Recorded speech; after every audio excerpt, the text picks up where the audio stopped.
Vamos lá, então, gente. Eu estou aqui pela Freitas por Salvador, mas aqui é o professor Fábio Nogueira, para fazer a alteração. E vocês estão me escutando bem?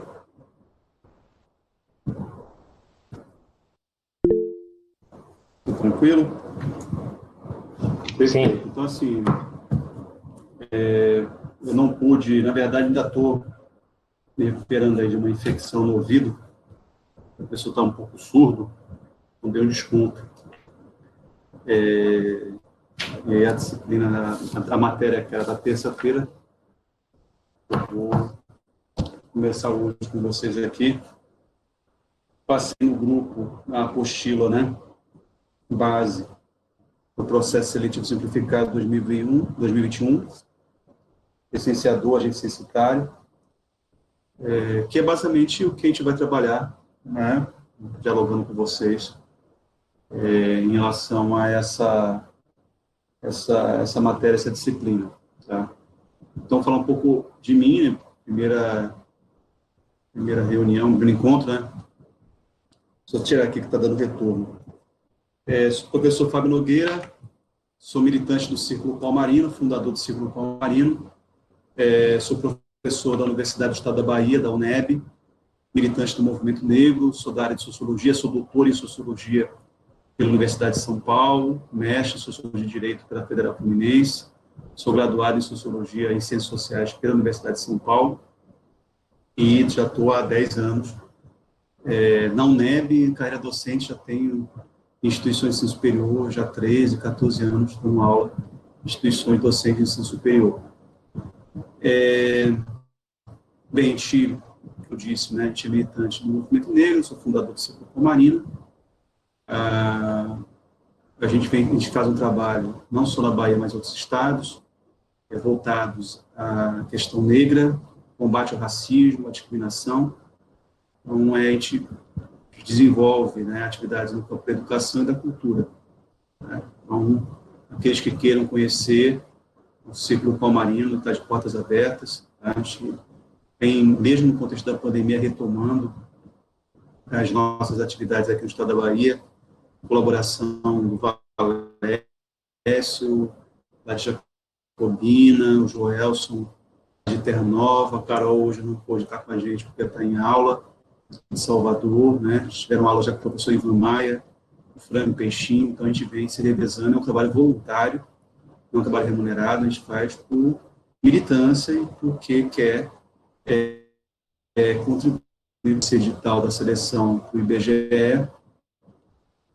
Nós montamos esse curso, dialogamos, né? Esse curso foi construído a várias mãos, né? A gente tem a mediação tecnológica por conta da pandemia, parece que uma conexão muito grande para isso também, junto com o Joelson e a Carol, e todos aqui somos militantes, tá? Militantes que fazem as coisas de forma voluntária, e é importante, né, que a gente faça, para a gente poder enfrentar essa sociedade tão excludente e desigual. Bem, isso é para apresentar, né, www.circulopalmarino.com.br. Bem, vocês conhecem o site, siga o Círculo Palmarino, mas também, né, em nosso Instagram, @CírculoPalmarinoBA, e lá a gente coloca as atualizações, tanto dessa atividade, desse curso, como as ações do Círculo Palmarino, que completou agora, dia 12 de março, né, 15 anos. Então, agradecer a saúde, por cento, mas por quase 100% está em condições de iniciar com o curso. A notícia, percebeu que algumas pessoas acabaram saindo do grupo, sobre o recente corte de recursos do governo federal para o IBGE, que põe em risco, inclusive, o censo 2021. Então, estou dizendo isso porque a gente está acompanhando, tá? O noticiário, a gente está vivendo um momento difícil no Brasil, uma pandemia. De fato, o governo federal fez um corte absurdo no orçamento para esse ano, que inviabiliza a realização do censo, só que ainda não está definido se esse corte, tá? E não tem uma posição oficial do IBGE sobre manter o censo ou mesmo fazer o processo seletivo ainda esse ano. Diferentes. Uma coisa é o censo, outra coisa é o processo seletivo, certo? Então, eles podem optar por manter o processo seletivo e fazer o censo em 2021, 2022, digo, ou adiar as duas coisas, tá? Então, a gente está acompanhando toda e qualquer informação que a gente vai passar para vocês, caso vocês tenham dúvida em relação a isso. Professor, estou desanimado, não sei o que está acontecendo, etc. E o que eu falo, ainda mais no campo da política, as coisas mudam da água para o vinho, de uma para outra. Como a gente está vendo um momento meio turbulento, muito difícil na história do Brasil com a pandemia, eu acho que a gente tem que focar no nosso objetivo, porque se eventualmente não for realizado esse ano, vai ser realizado ano que vem, o censo, a seleção pode ser esse ano, pode ser ano que vem, então, mas nada vai se perder, tá? Então, o conteúdo é o mesmo, as aulas são as mesmas, o que vai se pedir é a mesma coisa, e aí a gente vai atualizando as informações, tá? Então, se porventura vier a informação, olha, foi suspenso, primeiro informar vocês vai ser a gente, tá?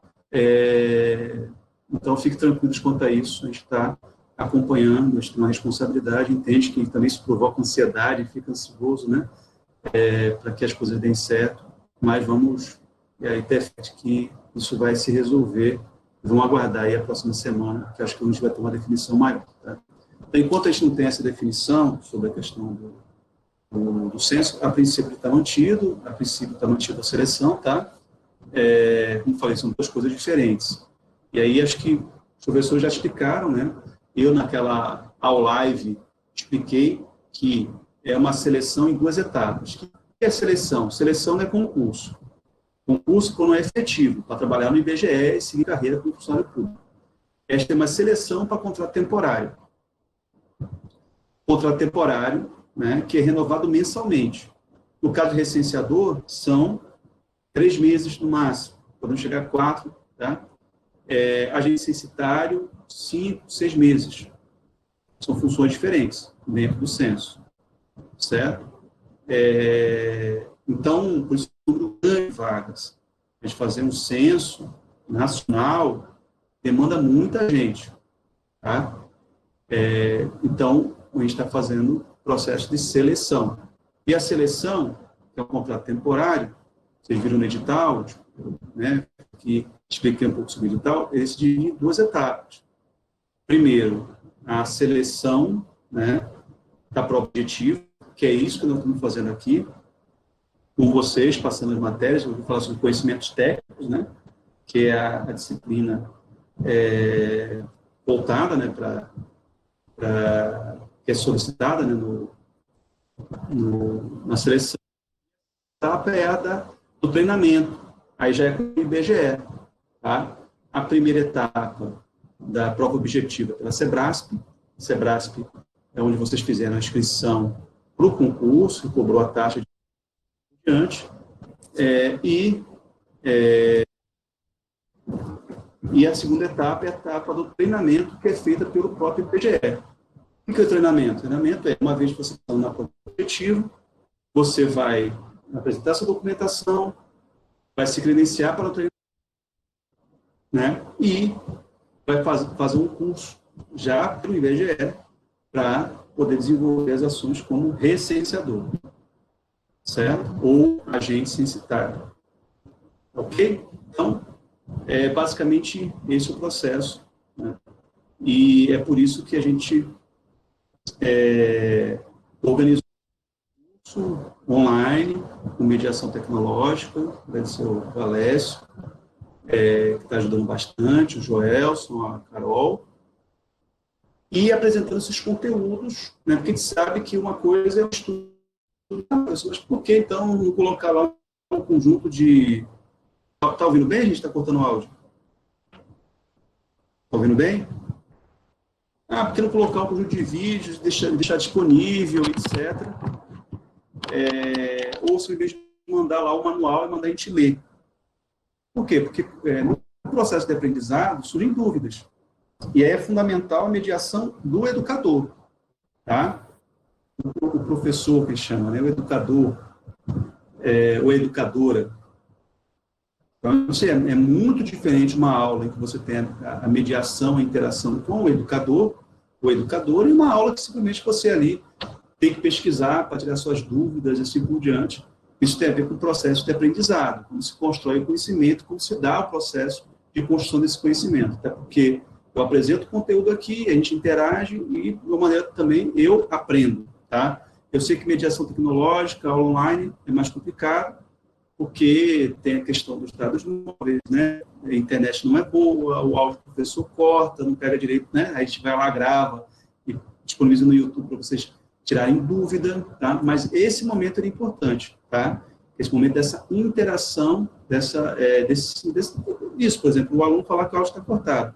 Às vezes acontece em sala de aula, tá? Por exemplo, num vídeo, alguma coisa qualquer, algo que, de repente, surge uma dúvida, você não tem condições de intervir, não tem condições de estabelecer uma mediação. Então, por isso que a gente optou por esse formato de construir esse vínculo, essa relação. E também, assim, isso tem a ver com o nosso princípio de aquilombamento, né? Isso que a gente está promovendo aqui é um aquilombamento da educação, em torno de uma ação concreta, mas a ideia de nos reunir, né? Mesmo virtualmente. Então, também tem a ver com o que o Círculo Palmarino pratica enquanto processo de aquilombamento. Bem, alguma dúvida, gente? Eu estou com o preço do Salvador, sou o professor Fábio Nogueira, estou vendo a carinha de vocês aqui, Leonardo, Aline, Juliana, Fernanda, Ivaneide, acho que tem aluno meu aqui, deixa eu ver, Dalnélio. Rosana não é aluna minha, não? Tem. Tinha uma aluna aqui, eu tinha certeza que é aluna minha. Mas vamos lá. Leonardo. 2015, Leonardo. Turma de Ciências Sociais. Que bacana. Aqui em Salvador, né? Legal. Vamos te ver. Legal. Vamos te encontrar. Vamos lá. Aqui eu estou aqui de olho no celular e no computador, porque às vezes tem pessoas que pedem para entrar, eu tenho que liberar pelo celular. Olha, vocês viram essa apostila que eu mandei aqui pelo... Dá para ver? Tem essa moça aqui na capa, que é a apostila do IBGE. Então, eles próprios indicam esse conteúdo para que a gente estude e desenvolva. Tá? Então, o que eu fiz basicamente? Eu dei uma destrinchada nessa apostila, e aí tem uma coisas que são básicas que a gente acaba se... Mas qual é o objetivo desse conhecimentos técnicos, né? Estudo dos conhecimentos técnicos. Qual é o objetivo disso, né? Por que essa cobrança? Gente, é para que vocês tenham uma noção do que vão fazer. Tá? Então, por exemplo, são noções básicas mesmo. O que é IBGE? O que é um censo? Qual é a finalidade do IBGE? Qual a finalidade do censo? E eles vão apresentando a estrutura do censo, a estrutura do recenseamento. Para que uma vez você tenha um treinamento, você já tenha os elementos básicos para compreender o que é ser um recenseador ou um agente censitário. Tá? Então, existe uma organização, uma expertise, né, anterior.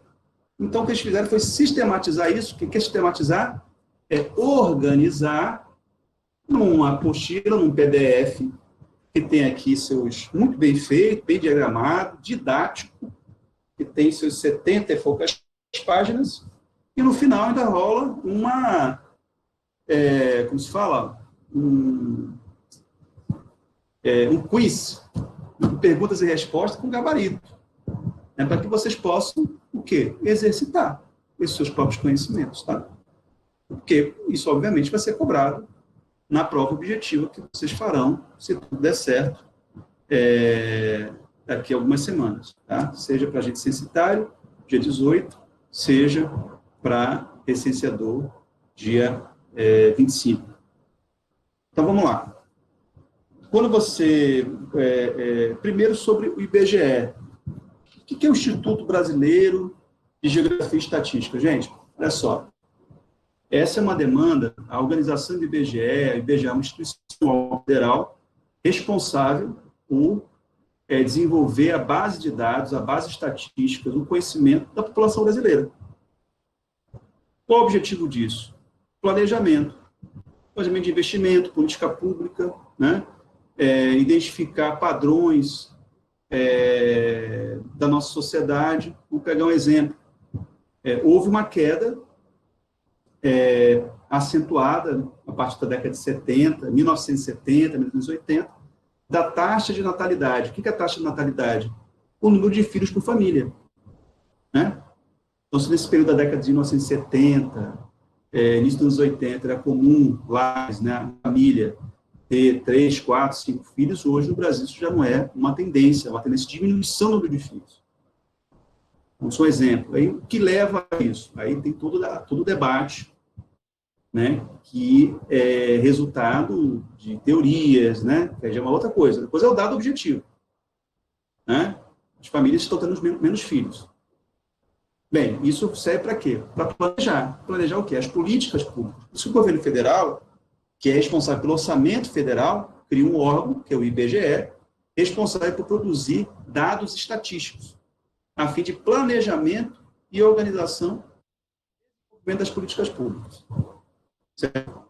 Então, existe um corpo de funcionários, que é um corpo federal de funcionários, que tem uma carreira pública, que faz um concurso público, certo? E que desenvolve esse conjunto de dados estatísticos. Um outro exemplo é a taxa de urbanização. O Brasil, no início do século XX, era um país predominantemente agrário. A maior população vivia no campo. No final do século, essa situação se inverteu. Hoje, no Brasil, a maior parte da população, né, vive nas cidades. Então, há uma mudança. Né? E aí você vai identificar outros aspectos. A demografia, o tamanho da população, como ela está distribuída no território nacional, quais cidades concentram mais habitantes, como são as casas que as pessoas vivem, se as pessoas vivem mais em apartamentos, se vivem mais em casa, ou se moram em barracos, né? As condições que as pessoas moram, vivem, se as casas dela têm saneamento, não tem saneamento, tem esgotamento, não tem esgotamento, tem água encanada, não tem água encanada. Tá? São informações importantes para o planejamento das políticas públicas.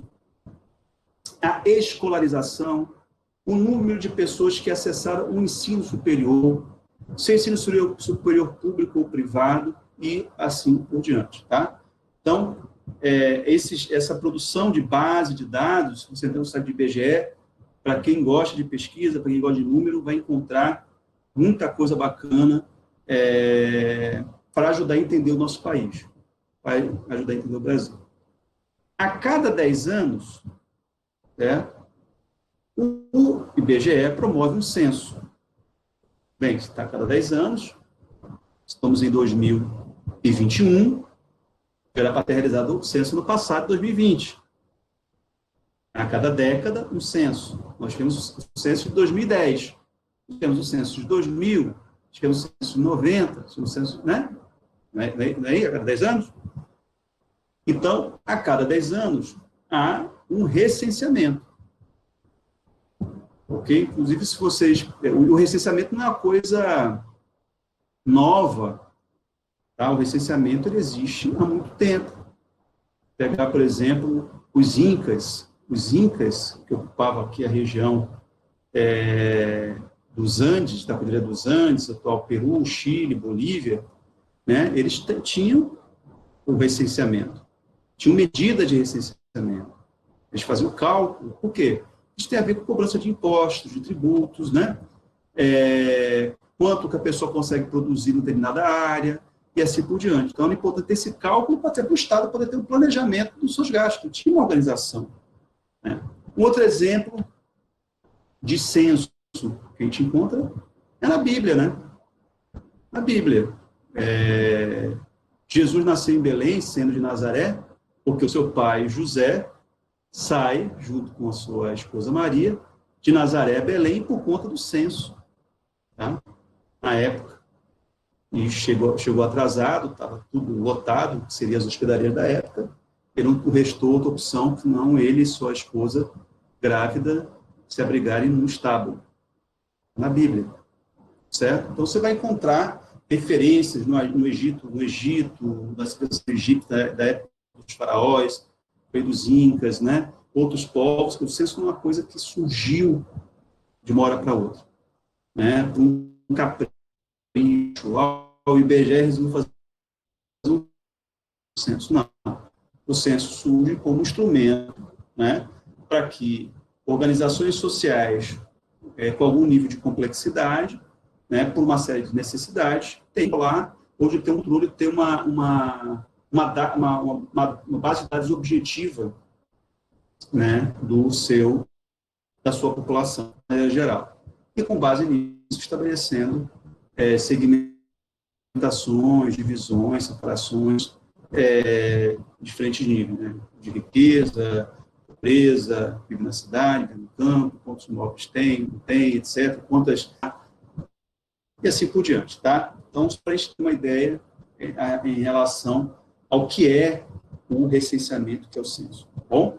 Então, primeiro, o IBGE é um órgão federal, criado, instituído pelo governo federal, é um órgão do Estado, formado por funcionários que partem por concurso público, que desenvolve base de dados para que os governos possam desenvolver ações de planejamento, e o governo em diferentes níveis, viu, gente? Nível federal, nível estadual, nível municipal, certo? E, a cada 10 anos, promove um recenseamento. Qual o primeiro dado que a gente pensa quando fala de recenseamento? A gente quer saber o quê? O quanto a população brasileira aumentou. Quanto nós somos? Né? Qual a população do Brasil? A contagem, justamente, a contagem. Quanto nós somos? Né? A população está crescendo? Está diminuindo? Quais são as tendências populacionais? Tá? A população está desacelerando? Não está? Por quê? Por que isso é importante? Para a gente poder estabelecer um planejamento em relação à base de tributos, a necessidade de investimento em saúde, educação, infraestrutura urbana, certo? Então, essas informações são importantes. Quando o gestor, ou mesmo quando a gente quer desenvolver uma política, ou quer ter uma informação, por exemplo, se aquela ação que está desenvolvendo ela vai ser efetiva ou não. Vamos supor, vamos fazer aqui uma campanha de sopão, tá? Vamos fazer um sopão. Mas o meu sopão atinge 100 pessoas, tá? E aí eu vou pesquisar o IBGE, qual é a população em situação de rua ou pessoas que são assistidas, né? Porque não é a realidade que apenas pessoas em situação de rua procuram e precisam do sopão, né? Felizmente, uma realidade que está muito presente em muitas casas no Brasil.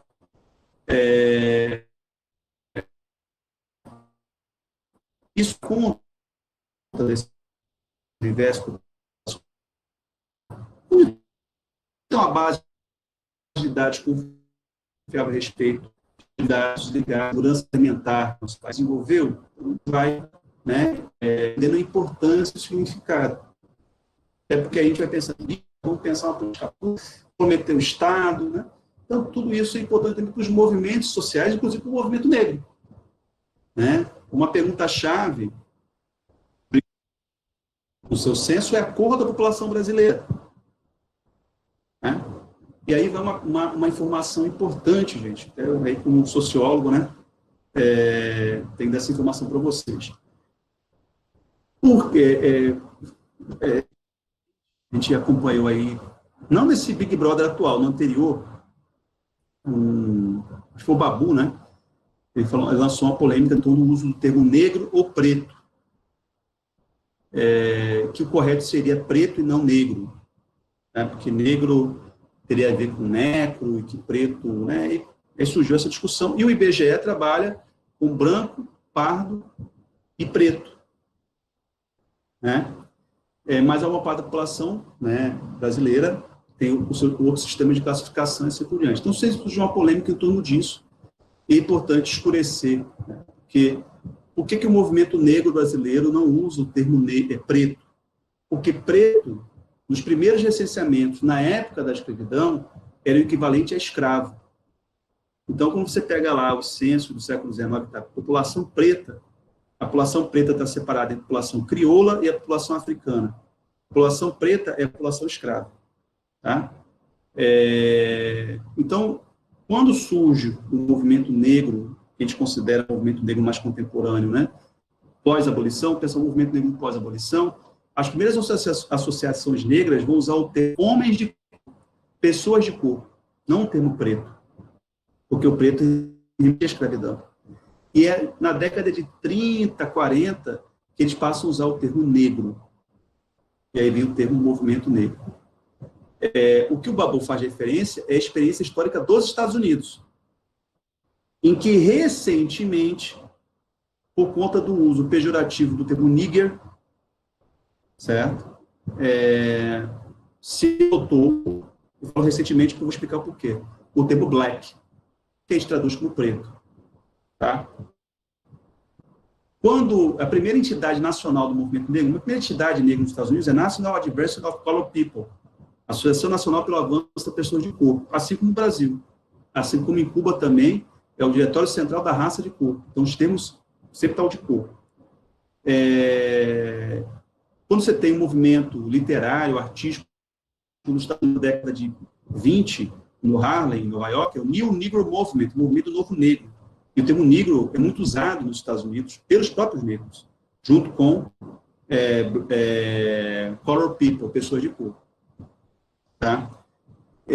Na década de 50, de líderes negros como Martin Luther King e Malcolm X, que passa a questionar esses usos, e principalmente o Malcolm X vai rejeitar a ideia de negro, né, como nigger, como uma coisa pejorativa que os brancos usam, e vai criar a ideia do afro-american, né, africano-americano, ou afro-americano. O John também usou a ideia do afro-brasileiro. Tá? Não é nem africano, nem americano, é um afro-americano. Malcolm X usa o termo afro-americano. E outras lideranças do movimento negro vão usar o termo black people, né? Pessoas pretas, ou pessoas negras, assim por diante. Tá? Então, assim, o que o movimento negro faz, o que o movimento social faz, não é pegar os dados do IBGE e tomarem como dados, é interpretá-los. Como, historicamente, as pessoas no Brasil, as pessoas negras, não viam vantagem em se assumir enquanto negras, elas preferem se assumir enquanto outras cores. Marrom bombom, moreninho, chocolate, né? Pardo, porque é um mecanismo de fugir da negritude, fugir do que seria o estereótipo associado à cor preta. Né? E aí procura classificações mais branqueadas e embranquecidas. Então, o movimento negro pega pretos e pardos e coloca numa categoria só, negros, ou não brancos. Essa tendência vem mudando no Brasil. Aumentou muito o número de pessoas que se autodenominam pretas. Tá? E essa tendência tende a crescer. Então, as pessoas passam a ter uma nova consciência de que não tem motivo nenhum para ser bonito, para ser preto, né? Ter vergonha de ser bonito, ter vergonha de ser preto, e passa a assumir como pretas. Tá? A vergonha vem do racismo. Então, quando a gente passa a se livrar do racismo, a gente passa a assumir quanto a gente é, com pessoas negras. Tem o termo certo? Não tem o termo certo. Tá? A questão é que isso tem a ver com o movimento social, no caso do movimento negro, se define, como se reconstrói. Então, em dado momento, era homens de cor. Em outro momento, era negros. Hoje, alguns preferem pretos. Tá? Mas não existe o uso, né, do termo, ele é sempre um uso político, certo? Então, só para Então, essa questão da autodeclaração, né? Se a pessoa é branca, se autodeclara negra, né? O IBGE trabalha com autodeclaração, certo? Então, não há uma pessoa... Assim, a pessoa está vendo que é preta, declarando branco, é a autodeclaração que vale, certo? Então, não existe mecanismos. Tá? Agora, o que acontece é o seguinte, do ponto de vista da vida social, se isso acontece, é uma coisa muito residual, muito pequena. Tá? O que vem acontecendo agora são processos de fraude. São pessoas brancas para terem acesso às cotas, seja na universidade, concurso público, se autodenominam negras. Ou até lançam mecanismos, que até um cara que se pintou de preto, literalmente, para conseguir vaga. Tá? E aí você tem comissões de fiscalização, né, para verificar se o cabra, de fato, é preto ou não. Tá? E muita gente está sendo perdendo cargo público, ou mesmo perdendo vaga na universidade por tirou a vaga de um negro. Certo? Então, assim, correntemente, é muito difícil acontecer, tá? Da pessoa lançar mão disso. Mas é possível. Mas não chega, estatisticamente falando, aí quando a gente fala de estatística, é isso, gente. Ah, existe uma possibilidade de fraude? Sempre existe, tá? Possibilidade de fraude. Mas, estatisticamente, é irrelevante. Ok? Para a gente entender.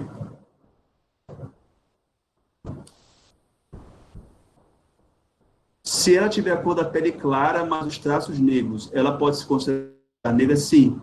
Porque, na verdade, é um conjunto de características físicas que são socialmente reconhecidas quanto tais. Vou pegar um exemplo. Lembra do Ronaldo Fenômeno? Né? Muita gente, se fala, ele causou uma polêmica ao dizer que era branco.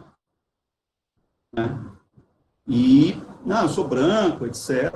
Aí o pai do Ronaldo se incomodou e foi para a imprensa. Meu filho é negro. Deixa ele crescer, deixa o cabelo dele crescer para ver que o cabelo dele é crespo como o meu. Certo? Então o Ronaldo lançou mão de uma estratégia que é muito comum, né? Que é a importância da transição capilar das mulheres negras, dos homens negros assumirem também o seu black, o seu afro, etc., que é a coisa de manter o cabelo curtinho, raspar a cabeça, alisar, né? E aí, a pele, com de pele mais claro, você passa para o branco. Funciona? Não funciona. Não funcionou. Porque o Ronaldo pode achar que passava por branco, mas com certeza lá na Europa, quando ele jogava futebol, ninguém via ele como branco, não. Tá? E o pai do Ronaldo tem uma atitude muito firme, né? Foi bacana a atitude do pai na época. Acho que o pai dele é Nazário também, né? Não nome, não sei se é Ronaldo, Nazário também, mas e ele reconheceu, né? Ele reconheceu que desculpa o pai, né? Em rede nacional, né? Não, eu sou negro, da família negra, tá? Então é isso, é um conjunto de características, tá? E a gente fala assim, a pessoa não tem traços negros, não, ela é negra, certo? Mas talvez essas características não fiquem tão realçadas assim, até por conta do embranquecimento, ok? Vocês virem fotos minha mais jovem, talvez não me reconheçam, tá? Por conta desse processo, né? Até porque tornar-se negro é um processo de consciência política também, tá? A gente vai tomando consciência dessas dimensões todas. Mas voltando ao que eu estava falando, gente. Bem, então é um dado objetivo, o IBGE não. O IBGE apresenta lá. As pessoas se autodenominam, né? Várias categorias, e isso é sistematizado e organizado. Tá? Então, quem já trabalhou com pesquisa, eu sou professor de sociologia de pesquisa, você pega um formulário, né, e vai na casa da pessoa, entrevistar, e pergunta, né, aí você fala assim, sobre hábitos alimentares, né, você almoça, você se alimenta quantas vezes ao dia? Aí a pessoa fala assim, depende. Né? Aí você fala assim, não, é uma vez, duas vezes, três vezes? Não, depende. Como você depende? Não. O que você considera, né, entre o ano?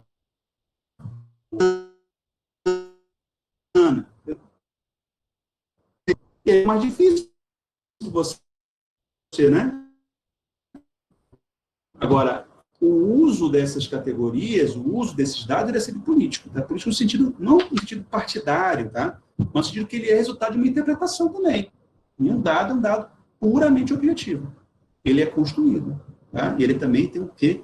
De interpretativo, né? Ele também é interpretado, ok? Então, só para... Mas voltando aqui para não perder o fio da meada. Então, eu falei do IBGE, certo? O objetivo do IBGE, como ele se organiza, se você pegar lá... A primeira coisa que a gente lê, quando pega uma apostila, uma cartilha, o que é, gente? A primeira coisa que vocês leem. Vamos lá, vocês já baixaram a cartilha do IBGE? Conhecimentos técnicos? Já fizeram esse exercício? Então, Leonardo, qual a primeira coisa que você bate o olho? Aline, Juliana. Você pega um livro, gente. A primeira coisa que você vai olhar no livro é o quê? Além da capa, tá? Depois da capa é o quê? A foto. O sumário. Pronto, a Maria respondeu. É o sumário. O que é o sumário? O nome já diz, né? Os autores, tudo bem. Por que os autores são importantes, Juliana? Para a gente poder ter uma noção das fontes, né? Eu também sou assim. O Herbert Richard, autor. Eu vou saber quem é o Herbert Richard. Eu vou descobrir que foi um grande dublador, né? Um exemplo. Então, quer dizer, saber quem é o autor é importante para a gente poder ter uma noção de onde aquela informação foi gerada. Tá? No discurso do movimento social, que a gente vai debater, etc., a gente vai usar o quê, gente? Fontes autorizadas. Qual a principal fonte autorizada do Brasil na produção de dados estatísticos? O IBGE. Né? Então, calma aí, gente, mas o IBGE está apontando tal coisa. O IBGE tem um corpo técnico, profissional, que produz dados estatísticos. Tá? Então, você quer brigar com o IBGE, você está questionando os dados do IBGE, não é isso que a gente faz? Então, essa apostila foi produzida por quem?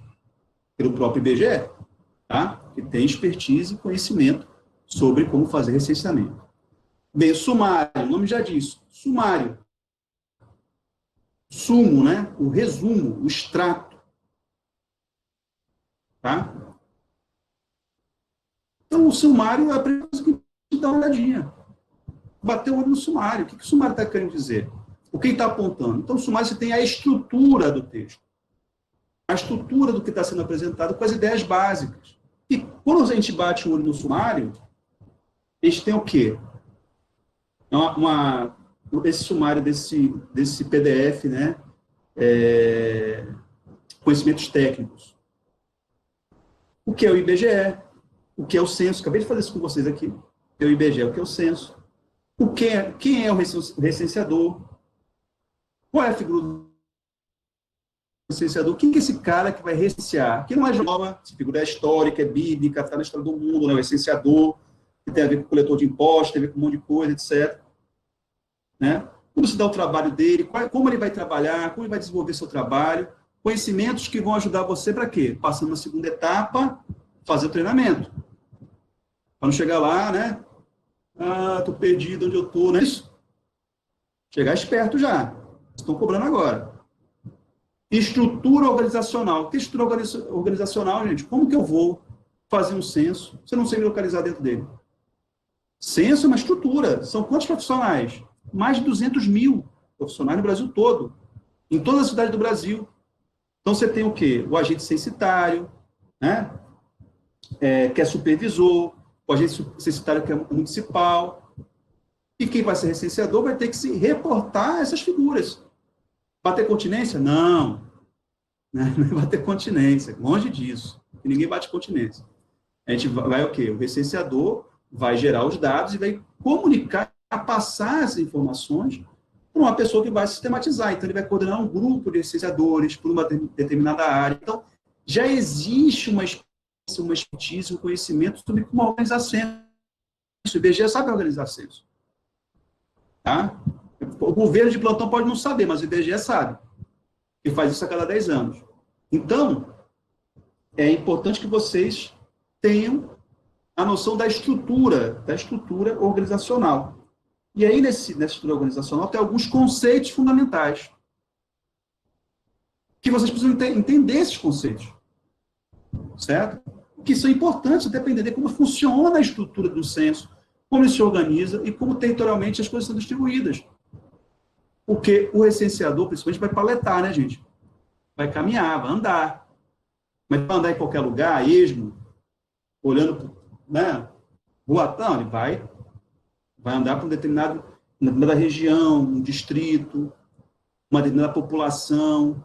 Então, ele vai cobrir uma determinada área, certo? E aí, essas informações, isso é baseado aqui em conceitos, esses conceitos vão ser apresentados nessa apostila, né? E no final, características dos moradores, características populacionais da população, tá? População é qualquer grupo de indivíduos que habitam uma determinada localidade, no sentido mais amplo do termo, tá?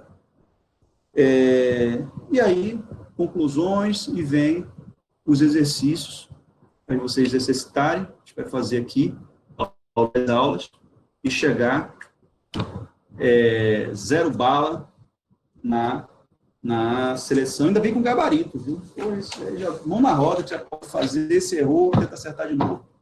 Por que eu errei? Então, não vale olhar o gabarito, né, gente? Primeiro, aí não tem graça, né? Vamos tentar fazer primeiro, e depois confere no gabarito. Bem, então, vou aqui na página 5 da apostila, referenciando por ela, e diz o seguinte, a missão do IBGE, o que é o IBGE, gente? Aquele órgão criado pelo governo federal, não é isso?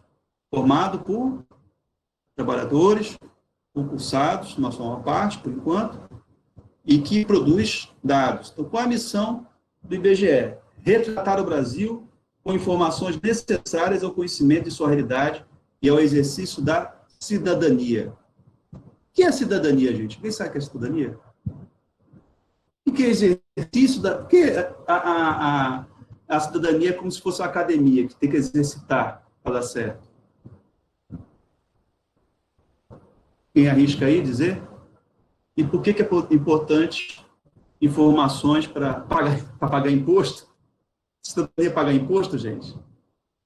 É uma forma de encarar, né? Cidadania tem a ver com um contrato social que pressupõe direitos e deveres. Você tem que pagar imposto, é um dever. Mas esses impostos que você paga tem que voltar aqui em políticas públicas, em investimento em políticas públicas, saúde, educação, né? Então, para onde pode ir dos impostos? O dinheiro dos impostos vai para a manutenção da própria estrutura do Estado, próprio IBGE, né? E para investimentos públicos necessários ao bem-estar e à vida da população.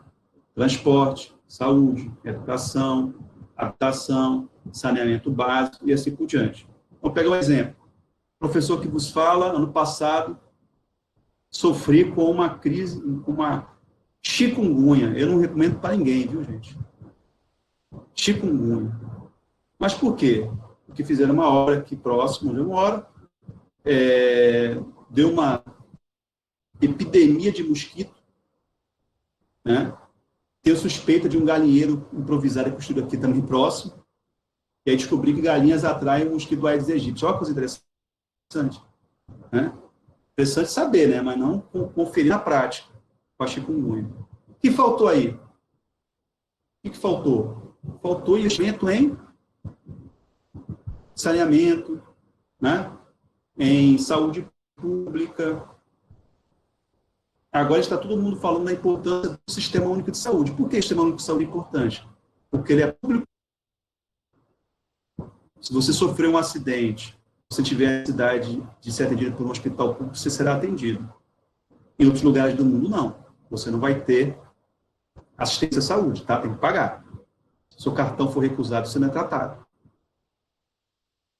Certo? Você morre mesmo, literalmente. Ok? É uma tragédia, mas acontece. O Brasil não. O Brasil tem outro modelo de saúde. É o SUS. Sucateado, atacado, mas é público. E é universal. Quem mantém o SUS? Nossos impostos. Tá? Exercer a cidadania, então, se a gente paga imposto, tem direito de ter o quê? Serviço público de qualidade, direito de votar e ser votado. Exercer a cidadania é ter liberdade de opinião, certo? Então, assim, a cidadania não é uma coisa estática, é algo em movimento. Tem a ver com a democracia, tem a ver com o poder, tem a ver com um monte de coisa que se... Então, o IBGE, ele fornece dados e informações relevantes para que a gente possa exercitar a cidadania. Tá? Então, qual é a necessidade de investimento público em saúde no Brasil hoje? Qual a necessidade de investimento público em saneamento básico no Brasil hoje? O IBGE vai me dar dados para que eu possa ter uma base objetiva a respeito disso. Tá? Então, a gente pode até divergir, mas divergir com base em dados. Ok? Bem, o IBGE oferece panorama objetivo atual do país, com a produção e disseminação de informações da natureza estatística, geográfica e ambiental. Então, não é só dados estatísticos, dados geográficos e ambientais. Ainda mais num país gigantesco como o nosso, né, gente? O território realiza contagem da população, informa como a população vive, infelizmente, uma parte da população não vive bem, né? Apresenta a evolução da economia a partir de estatística de trabalho e da produção. Quem está desempregado, quem não está desempregado, quem está trabalhando, quem está trabalhando, quem tem carteira assinada, quem não tem carteira assinada. Aliás, é uma coisa rara hoje em dia, né? Carteira assinada, infelizmente. Certo? Então, são coisas que a gente... o IBGE, ele tem a ver com cidadania, tem a ver com direitos e tem a ver com informação. Informação pública, acessível a todo cidadão brasileiro. Tá? E hoje a gente vê como é importante ter acesso à informação. Ok, gente? É uma característica de regimes autoritários, regimes não democráticos, é omitir a informação do povo. Tá? Isso é um obstáculo à cidadania. Por que omitir a informação do povo é ruim, gente? É ruim porque não nos permite ter consciência dos nossos problemas. E a gente, quando não tem consciência do nosso problema, a gente não propõe alternativas coletivas para resolver esse problema. Tá? Bem, censo. Eu expliquei para vocês o censo, né? Como ele funciona, como ele essa fotografia, essa radiografia do Brasil, desses diferentes âmbitos, né? Populacional, geográfico e ambiental. E é um país que tem 5.568 municípios. Haja município. Né? 8,5 milhões de quilômetros quadrados. 70 milhões de domicílios. Um distrito federal e um distrito estadual. Olha, isso eu não sabia. Qual é o distrito estadual do Brasil?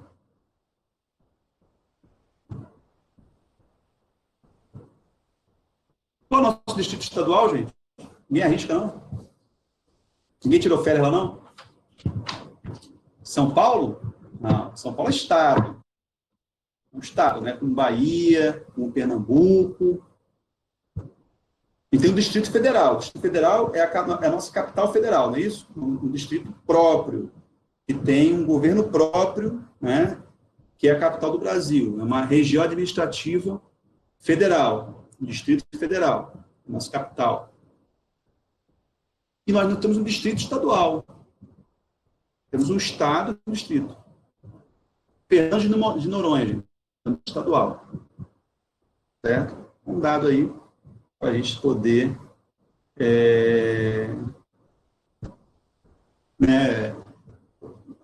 título de curiosidade, mas informação importante, né? O distrito, até porque isso tem a ver com a organização política do país. O Brasil tinha territórios, o Amapá era um território, Roraima era um território, que a partir da Constituição de 88 passaram a se tornar estados. Isso é uma diferença muito grande, né? Significa que eles vivem da própria arrecadação de receita, majoritariamente, tá? E não apenas às expensas do que seria o recurso da União, recurso federal. A gente tem um sistema tributário, tributação de arrecadação, ele parte da União, estados e municípios. Os municípios da cidade brasileira, eles arrecadam o quê? Basicamente, o IPTU, o Imposto Predial Territorial Urbano, o que beneficia as grandes cidades, né? Então, você tem o pagamento do IPTU. Pequenas cidades têm mais dificuldade com a cobrança do IPTU.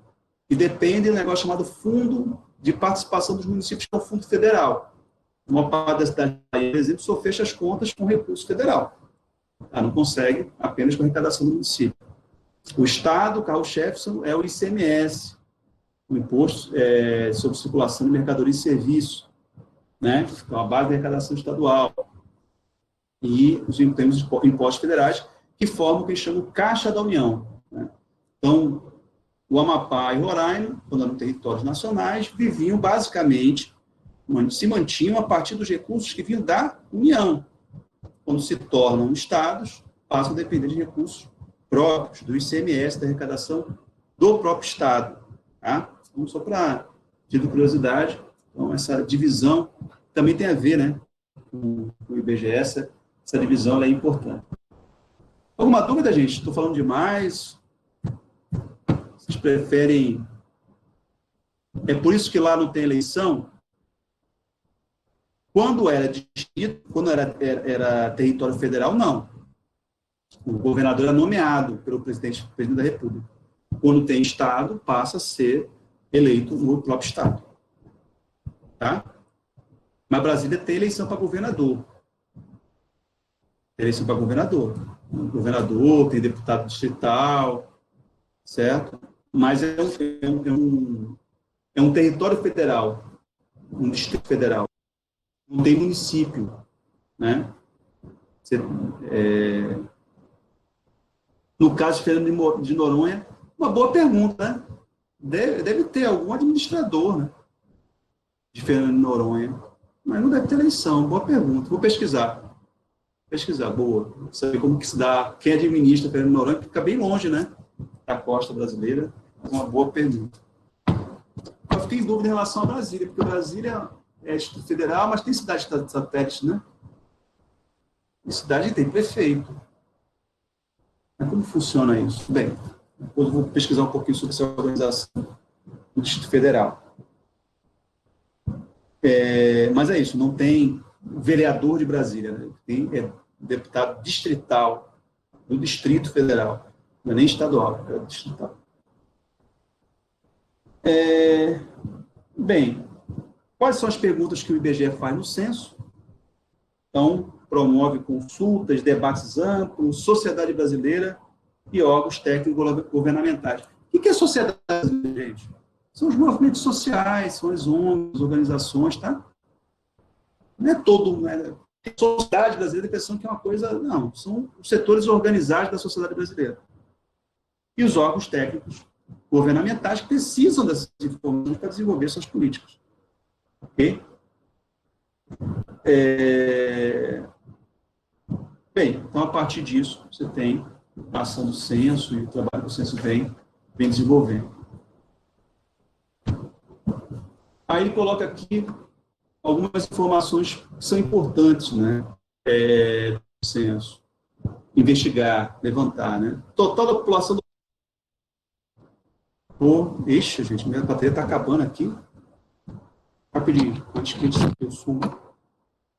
Oxe. Talvez acontece isso, viu? Vamos colocar para carregar. Rapidinho, um minutinho.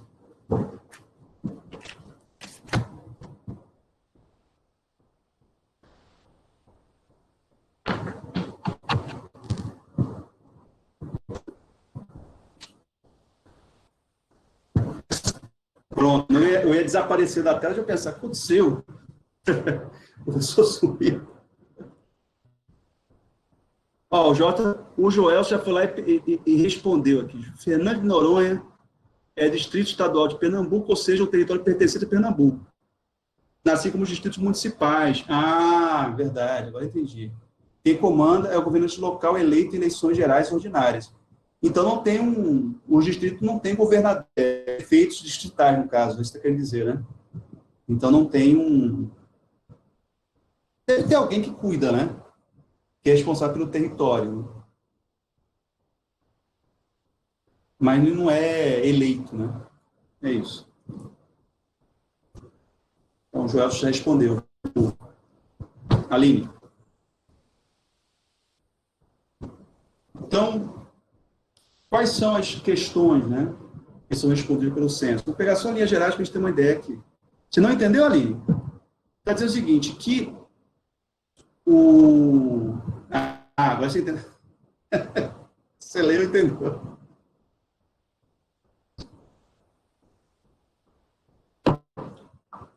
Meu suquinho de uva aqui para refrescar um pouco a garganta.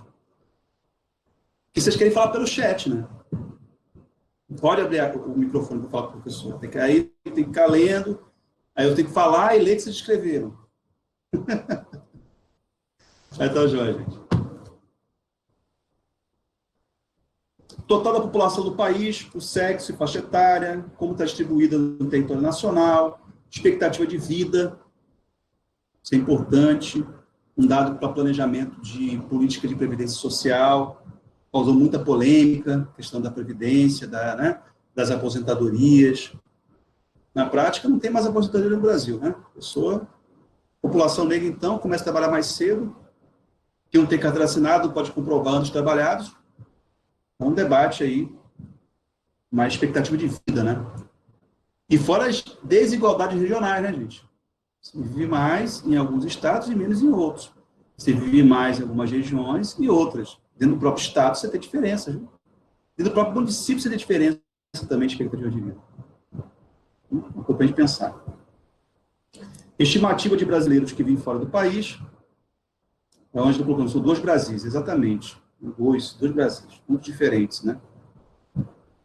O número médio de filhos que uma mulher teria ao final do seu período fértil, o tipo de habitação em que vive a população do país, a proporção da população que tem acesso ao saneamento básico, o nível de instrução da população, isso que eu já falei, né? Só para reforçar. As condições de trabalho, o rendimento da população, um panorama da diversidade étnico-racial da população brasileira, falei já aqui, constituição por cor, raça, a caracterização dos povos indígenas, ó, que interessante, por etnia, línguas indígenas faladas, utilizadas nos seus municípios, além de dados sobre a população quilombola, as comunidades tradicionais. Tá? Então, em conjunto, nós somos um país diverso, de etnias, culturas, línguas, idiomas diferentes. Os povos indígenas têm suas próprias tradições, suas religiões, suas línguas, né? E a cada dia menos território para poder viver, né? Mas isso é uma outra questão. Bem, o Jorge já respondeu. Lá em Fernando Noronha tem um administrador distrital indicado pelo governador. Atualmente administrado por Guilherme Cavalcante desde 2018. Pronto, Joel, parabéns aí. Resolveu. Então, existe um administrador indicado pelo governador. O Guilherme Cavalcante está lá administrando a paradisíaca Fernando de Noronha, né? Desse um trabalho. Vocês acham que é bacana, não? Vocês gostariam de ser administrador de Fernando de Noronha, não? É um bom trabalho? Comentem aí.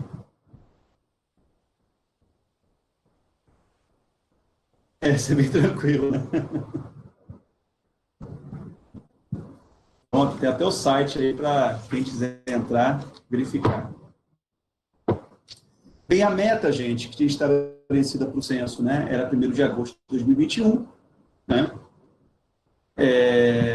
Por isso a data de fazer a seleção em abril, agora com essa questão do corte, está tudo, né?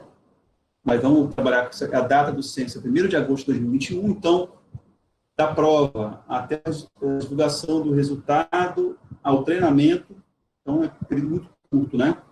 A prova em abril, agosto, né? Então seria dia 1º de 2021,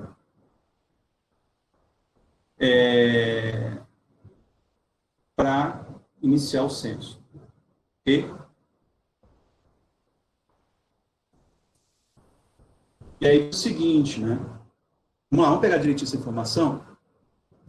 A coleta do Censo Demográfico de 2021 será realizada em todo o Brasil a partir do dia 1º de agosto de 2021.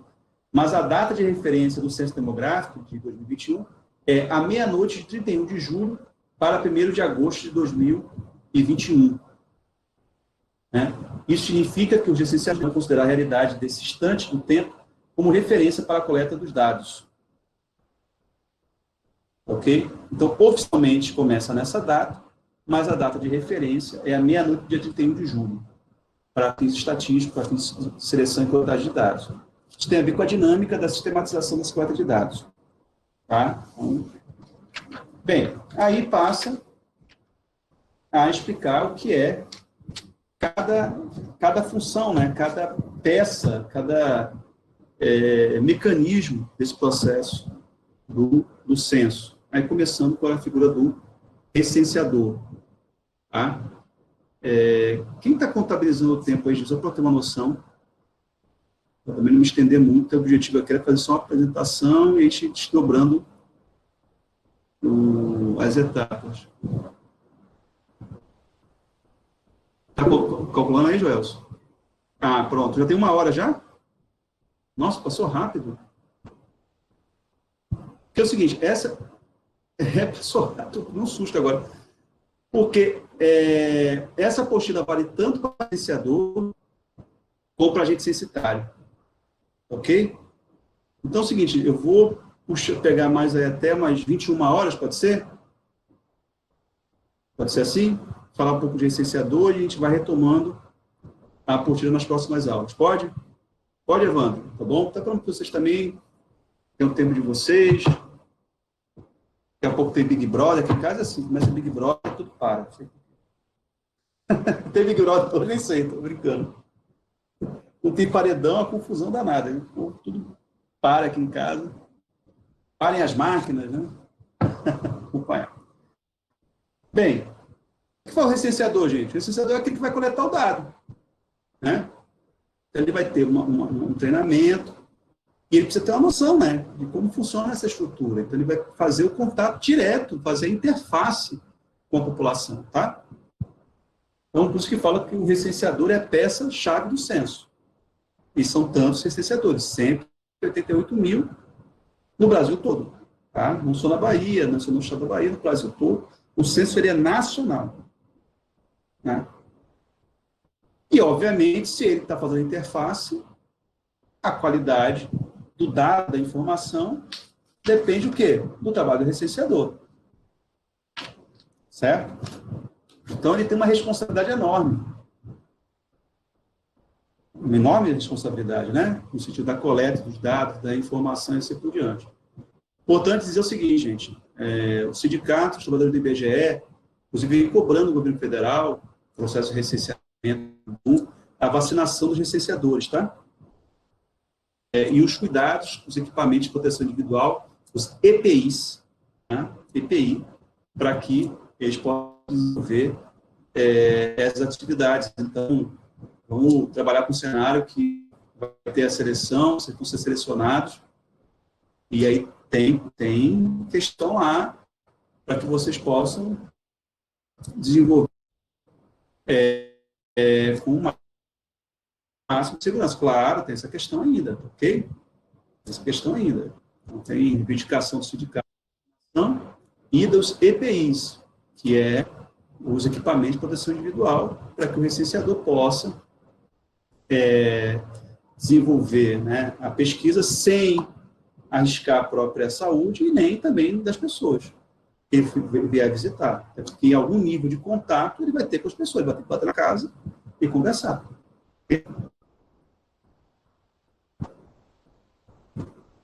Isso, é verdade, sim, Evandro, tem essa discussão, não está definido, até porque a gente, agora que parece que vai ter um plano nacional de vacinação, tá? Mas é uma reivindicação do sindicato, né? E eu acho que uma vez que tiver a seleção, vocês, está em aberto, teve um corte no orçamento, está tudo, né, nebuloso, mas o censo vai acontecer. Se não acontecer esse ano, vai acontecer ano que vem. E a seleção depende de quando vai acontecer o censo, tá? Pode ser que a seleção se mantenha, a data seja feita e o treinamento seja para o ano que vem. Uma possibilidade, tá? Não pode ser que suspendam tudo. gente não sabe, ok? Mas, no cenário em que tem a seleção e vem a galera, né, fazer o recenseador, trabalhar e ir para a rua, tem esse debate sobre vacinação da galera. Tá? Isso está na pauta lá do sindicato, na relação, então, dialogando com o governo federal. Bem, trabalho do recenseador. O trabalho do recenseador consiste em obter informações junto aos moradores de uma determinada área nos locais onde residem. Então, é bater na porta da pessoa de uma área, de uma circunscrição específica, uma região específica, né? Uma área específica na casa da pessoa. Então, o recenseador vai lá, ou recenseadora, né? O recenseador contará com a supervisão de um agente censitário supervisor. Então, vai ter um supervisor, que é o agente censitário, que vai fazer a supervisão. Lembra? Conjunto, vocês fizeram inscrição para... Quem fez aqui para a agente censitário? Ninguém? Sou recenseadora aqui? Recenseadora? Ângelo fez, Juliana... Na hora que vocês fizeram a inscrição, tinha lá, não tinha? Agente censitário, Nilda, supervisor e agente censitário municipal, não é isso? Então, a diferença lá salarial, etc. Cada um vai ter uma função. Então, quem vai se relacionar com o recenseador é o agente censitário supervisor. E o agente censitário supervisor fornecerá as informações, material necessário, instrumento de trabalho, vacina. Não está aqui, vai ter que ter vacina, equipamento de proteção individual, assim como prestará orientação técnica e assistência permanente durante o período de coleta e realização de dados. E é a pessoa que vai ter relação direta, né? Então, o licenciador tem relação com o agente censitário supervisor. Ângelo colocou, né? Vamos ficar no posto de coleta. O Evandro deu risada aí, Evandro? Achou engraçado uma coisa que eu comentei? Para descontrair, né, gente? Não é uma coisa muito pesada, né? A gente está falando de, né, ler, né? Então, para fixar também, ó, gente, ler a apostila, tirar dúvida, facilita. Né? Eu sei que dessa vez eu postei ali um pouco mais cedo, né? Acho que 1 hora antes, 1 hora e pouquinho. Mas para o próximo encontro a gente já pode já ler, todo mundo já leu, tirar dúvida, que flui melhor, tá? Então, só licenciador, agente censitário supervisor. Aproveitamento e escolha do setor censitário. Setor censitário será o local de trabalho do licenciador, onde realizará a coleta de dados. Então, eu disse, falei de circunscrição, né? Circunscrição, a verdade é o termo que é usado. Então, cada recenseador vai ter o seu setor censitário para fazer o levantamento e fazer a pesquisa. E para fazer o bom trabalho, o que está dizendo, domínio dos conceitos. Então, gente, a prova, vamos ficar esperto nos conceitos, tá? Está dizendo já. Procedimentos. Vamos prestar atenção. Quais são, então, conceitos e procedimentos? A pessoa chegar lá na prova e vai perguntar, circunscrição censitária. Olha a pegadinha. Não, é setor censitário. Tá aí a resposta. O recenseador trabalhará sob a supervisão do agente censitário supervisor ou do censitário municipal? Me respondam. Acabei de falar. Não, Leonardo, o agente censitário supervisor. Tá? Aqui a informação. Ok? Então, são essas coisas que a gente prestar atenção. Tá? Porque acaba que a gente se confunde na hora e com uma coisa simples. Por isso que é bom fixar os conceitos, né? As ideias, a estrutura. Lembra do sumário? A estrutura. Vamos fazer esse exercício depois? De pensar a estruturazinha, os nomes, né? Para ficar uma coisa mais simples, fazer uma espécie de fluxograma de conceitos. Fica mais fácil para vocês poderem estudar. Tá? Eu muito tempo fui vestibular, faz um tempinho já, vestibular em 96, quanto tempo já? Ave Maria, já é uma vida, né? Em 2021, faz os cálculos aí. 30 anos atrás? 2000, não deu 30 anos, não, 21, 21, 25 anos, né? 25 anos atrás eu fiz vestibular, eu usava muito isso. Eu pegava um conteúdo que era. Então, a Aline respondeu 25 anos, se tiver agora, viu, Aline? A pessoa está ficando velha. Pegava aquela coisa complexa de aula de história, de química, física, matemática, né? No caso de física era mais simples porque você trabalhava com fórmula, né? Mas o que eu fazia? Quando a ideia era muito complexa, eu pegava palavras, né? Termos, conceito-chave, tá? Etc. O Leonardo colocou aqui, municipal, supervisor, licenciador. Pronto, já fechou, é isso mesmo, Leonardo. Isso que eu fazia, tá? É esse encadeamento, porque aí não tem erro. Não tem erro, tá? Porque é como se fosse essa estrutura que você fixa, porque na hora que faz uma bobagem, você acaba errando a questão, né, e perdendo a oportunidade aí de estar trabalhando como licenciador, ou agente censitário, supervisor, ou agente censitário municipal. Do municipal para o supervisor, para o supervisor, para o licenciado.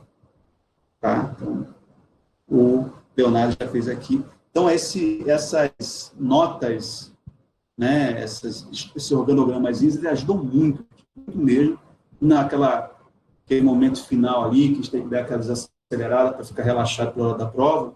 Você bate o olho, pronto, já mentalizou, respira fundo, né? E vai na fé, vai dar certo, tá bom? Depois eu ensino os exercícios de yoga, de relaxamento, respiração, para a gente poder, né, trabalhar com isso daí. Vai treinar grito em casa? Ou de casa? Mas é outra etapa já, né? Porque tem aqui, né? Abordagem, você abordar, etc. Ó, dizendo lá, página 12, isso que já está, né? Antes de iniciar a coleta de dados, o candidato, o licenciador, deve dedicar-se ao treinamento, realizando todas as atividades propostas, procurando rever e exercitar os conteúdos e procedimentos. Olha a importância para o conteúdo e procedimento, gente. Está dizendo aqui, ó, segunda vez, tá? Deve utilizar todos os recursos institucionais disponíveis, esclarecendo suas dúvidas sempre que necessário. Fazer pergunta é a coisa mais bonita que tem. Eu vou instituir uma medalha, assim, sabe? Fazer pergunta. Fazer pergunta é um sinal de inteligência que a gente não tem ideia. Ok? Acho que a gente está criando uma geração que todo mundo quer ter certeza, né? Eu vou no Google e pesquiso, aí a pessoa não. O erro, não saber, é fundamental para conhecer. Tá? Ninguém sabe sabendo tudo, não. Quem mais pergunta, mais sabe. Certo? Então, vamos. Exatamente, não existe verdade absoluta. Né? Quando a gente fala aqui de conteúdos e procedimentos, isso faz parte de um exercício como cidadania, né? É como um músculo, que só se desenvolve trabalhando. Não sei que vocês são mais jovens, professor, estão na academia, né? Não podem agora por causa da pandemia, né, gente? Mas em casa, fazendo exercício, né? Estão pegar a apostila do IBGE, fazer exercício, não é isso? Fixar isso, é exercício, tá? Então, perguntem. Sempre que tenham dúvida. Não só lá na hora, antes. Tá? Isso aqui é o treinamento. Vamos agora o processo de preparação da prova. Durante o trabalho de coleta de dados, o licenciador ficará lotado em um local físico, chamado posto de coleta. Então, vai ter um postinho de coleta que você vai ficar alocado, local físico, uma estrutura, né? Que é responsabilidade do IBGE. Ok? E aí tem a definição do que é posto de coleta. Posto de coleta é o local de trabalho criado temporariamente pelo IBGE da suporte à operação censitária. Então, você tem um posto de coleta, você tem uma da região, né, que eu já estou me confundindo aqui, setor censitário, um posto de coleta, um agente censitário supervisor e o licenciador. Tá? e cada posto de coleta vai reunir uma equipe de uma determinada área. Então, aquilo que eu já tinha conversado com vocês. Sempre que requisitado, o licenciador deverá comparecer ao posto de coleta para que o supervisor possa avaliar o trabalho e corrigir possíveis falhas. Caso a supervisão indique a necessidade de corrigir algum dado coletado, o licenciador deverá retornar a campo. Já pensou? Sabe qual é o nome disso aí? Retrabalho. Está acreditado quando a mente não pensa, o corpo padece? A pessoa fazer... Já conhece em Brotas, qual é o nome da ladeira? Ladeira do Escorrega. Já viu essa ladeira? Você está ali na Fonte Nova, você vê a ladeira. É um negócio... Então, imagina, né? Você subiu a ladeira do Escorrega. De coleta. Aí o supervisor fala assim, rapaz, isso aqui está errado. Você tem que voltar lá em cima, pessoal. Então, né? É bom fixar os procedimentos e conteúdos. Então, tem que passar por isso, tem que voltar, dar a paletada, subir. Não é Salvador, né? Mas em Salvador, então, se fala subir morro, descer morro, para pegar uma informação. E quem for trabalhar na área rural, então, mais difícil ainda, né? Mais distante, ver achar a pessoa, não é fácil. Bem, o que faz o licenciador, então? Ele vai percorrer o setor censitário, sob sua responsabilidade, já tinha visto lá, registrando o endereço e realizando as entrevistas com os moradores. Para concluir o seu trabalho, o licenciador deve dirigir-se ao posto de coleta e devolver o material de trabalho ao instituto. Então, estou aqui, estou entregando, tá? Concluindo. 10 minutinhos para fechar. Aqui, o 3.4, para não me alongar muito, tem muita coisa que a gente vai desenvolver na próxima aula. Acho que está fluindo bem. Estão gostando da aula? A gente tem alguma dúvida? Está fluindo? Está legal? Tudo beleza, professor. Tá. Então, eu falei sobre procedimentos e falei sobre instrumentos de trabalho, né? Que são coisas básicas ali. Então, só apresentar aqui os instrumentos de trabalho do licenciador. Não vou denunciar, porque a gente vai aprofundar no próximo encontro. Durante a coleta de dados, o licenciador terá 2 instrumentos de trabalho disponíveis. O mapa do setor censitário, papel, e o dispositivo móvel de coleta. Então, você vai ter um mapa do seu setor censitário, você vai receber esse mapa, o licenciador vai receber o mapa do seu setor censitário, tá certo? Um papel, e um dispositivo móvel de coleta, um equipamento. Tá? Então, são os 2 instrumentos básicos que ele vai trabalhar. O licenciador será responsável pelo patrimônio público e não estiver na posse de materiais. Isso é público. Aí ele é confiável, devendo zelar por sua conservação e pelas boas condições de seu uso e funcionamento. Então, todo cuidado com o material é público, né, gente? Qualquer coisa, na vida da gente. A gente trabalha com web design, trabalha com pedreiro, que a gente faz. Tudo tem que cuidar do nosso. O equipamento é fundamental, tem que trabalhar sem equipamento, tá? Então, ainda mais tratando de equipamento que é público. Você tem que devolver no final, tá? Não é posse sua, é propriedade sua. Além desses 2 instrumentos de trabalho, o licenciador contará com o manual do licenciador e o manual de entrevista, que são digitais. Então, tem um manual de procedimentos de como fazer entrevista. Alguém perguntou aqui, não lembro quem, não sei se foi Leonardo ou Joel, sobre a questão da entrevista, né? Não, quem ia treinar, gritar, né? Foi de casa, é isso. Então, é digital, viu, gente? Vê que as coisas estão ficando, foi o Leonardo, né? Cada vez mais digitalizada a importância do computador, do celular, está um momento complicado, né? Está tudo muito caro, porque o dólar valorizou muito, o real está muito valorizado, mas a gente está dependente cada vez mais dessas tecnologias, tá? Que serão usados como recursos instrucionais durante seu treinamento, além de fontes de consulta do seu trabalho coletivo de dados. Então, óbvio que o agente censitário, o supervisor, vai ajudar. Ele não vai estar lá 24 horas, tá? Então, você vai consultar esses materiais que o IBGE vai dizer. Olha só o que é o treinamento, né, gente? Noção do que o IBGE faz para esse país, né?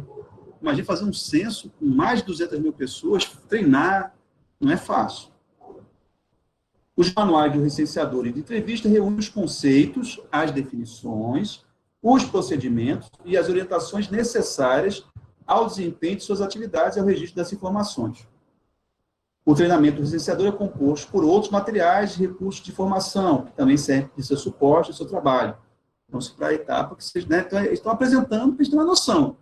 Mas isso, efetivamente, é no processo de treinamento. E este deve ser consultado sempre que necessário para garantir maior qualidade da coleta. Então, fixando aqui, né? Mapa censitário, papel, físico, dispositivo móvel de coleta, um dispositivo, tá? Um equipamento eletrônico. É seu ou não? É do governo, do IBGE. Se entrega no final do processo. E como referência, além desses, que é do próprio recenseamento, mas como instrumentos de abordagem, né, de você ter o contato, é o manual do recenseador e o manual da entrevista, que são digitais, tá? Além, no treinamento, de outras fontes, dos recursos que você vai ter. Então, no nosso próximo encontro, a gente vai desenvolver melhor isso aqui, certo? A gente vai entrar também, falar sobre agente censitário supervisor, agente censitário municipal, né? Fixar esses conceitos. Já fiquei aqui com a tarefinha, que vocês poderem me ajudar nisso também, de pensar esse mapa. Tem um nome para isso, eu vou pesquisar pelo nome, não sei se é mapa ideográfico, eu chamei de fluxograma, né? Um nome feio, mas assim, vou pensar um negócio para a gente poder fixar isso, tá? E vamos fechar com os exercícios, viu, gente? Quem quiser se adiantando, tem que ter pessoal que... Mapa mental, boa, Maria, mapa mental. Quem quiser se adiantando, pode ler, gente. Lê, quiser fazer isso, faz, etc. Mas o legal, bacana, é aquela coisa que a gente faz junto, né? A gente tira dúvida junto, cada um opina, tá, etc. Vamos ver se pega outros exercícios também e vamos tocando os nossos encontros, tá? Valério, você pode terminar a gravação, se quiser. Gente, agradecer. Se tem alguma dúvida... Tem alguma dúvida, Evandro, pessoal? Cara, foi um prazer muito grande, viu, encontrar com vocês aqui. Acreditem nos seus sonhos, acreditem na capacidade que vocês têm. Não deixem que o medo, que o racismo, que o machismo, que a homofobia tire vocês dos seus objetivos, das suas realizações, tá? O Ciclo Palmarino está aqui para servir o povo, é um instrumento de transformação da nossa sociedade. Muito obrigado, até semana que vem. Valeu, gente, tchau.